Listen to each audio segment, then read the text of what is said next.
சிறகடிக்க ஆசை சீரியல் இன்னைக்கான எபிசோடில் மனோஜ் கனகா 2 பேருமே பார்க்குக்கு வந்திருப்பாங்க. அங்கே தான் பார்வதியுமே இருப்பாங்க. அப்போ கரெக்டாக அந்த ஜோசியரும் வருவார். நீங்கள் தான் அவங்கள எப்படியாவது இந்த பார்க்கிலேருந்து துரத்தணும், அவங்க எங்கள் அம்மாவோட ஃப்ரெண்டு அப்படின்னு சொல்லிட்டு, இதை நான் பார்த்துக்கிறேன் அப்படின்னு சொல்லிட்டு இங்கே வீடியோ எதுவும் எடுக்கக்கூடாது அப்படின்னு சொல்லிட்டு பார்வதியை வந்து துரத்தி விட்டுறாங்க. அதுக்கப்புறமா நம்ம ஸ்ருதியும் விஜயாவும் பேசிக்கிட்டு இருப்பாங்க. மீனாவும் டிஸ்சார்ஜ் ஆகி வந்துடுவாங்க. உடம்பு எப்படி இருக்குன்னு சொல்லிட்டு விஜயாவும் கேட்பாங்க.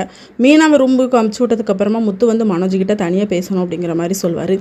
என்னன்னு சொல்லி கேட்டால், அந்த பார்லர்காரி இருக்கால, அவள் வந்து சீதாவோட ஹாஸ்பிட்டலில் தான் செக்கப் பார்க்குறா. அவள் வந்து குழந்தைக்கு அப்பா பேர் உன் பேர் தான் கொடுத்துருக்கா அப்படின்னு சொல்லிட்டு, அது எப்படி கொடுக்கலாம் அப்படின்னு சொல்லி விஜயா வந்து திட்டுறாங்க.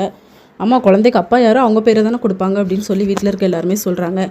இவெல்லாம் அதுக்கு வந்து அப்பா கிடையாது, இந்த விஷயத்தில் நீ தலையிடாது அப்படின்னு சொல்லி முத்துவை வந்து திட்டிகிட்டு இருக்காங்க. அதுக்கப்புறமா உன் பேரை மாற்றணுடா அப்படின்னு சொல்லிட்டு, இங்கே மாற்ற முடியாதனால இங்கே மாற்ற பார்க்குறாங்க. சரி, பப்பரப்பா மனோஜ்னு வச்சுருக்கீங்களா, மனோஜை தூக்கிட்டு பப்பரப்பான்னு வைங்க அப்படின்னு சொல்லி, இந்த விஷயத்தில் ஒன்று தலையிடாதுன்னு சொன்னேன் அப்படின்னு சொல்லி விஜயா வந்து திட்டி விட்டுறாங்க. முத்து வந்து விழுந்து விழுந்து சிரிக்கிறாரு. அதுக்கப்புறமா மனோஜ்கிட்ட சொல்லுவாங்க, கூடிய சீக்கிரம் உன் பேரை மாற்ற வழியை பாரு அப்படின்னு சொல்லிட்டு. அதுக்கப்புறம் மேஸ்திரி வந்திருப்பாங்க.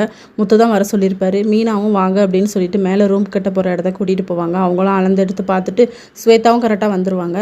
அப்புறம் இவ்வளோ அமௌண்ட் ஆகும் அப்படின்னு சொல்லிட்டு முத்துக்கிட்ட வந்து அந்த அக்கா பேசிக்கிட்டு இருப்பாங்க. இதோட இன்னைக்கான எபிசோட் முடியுது.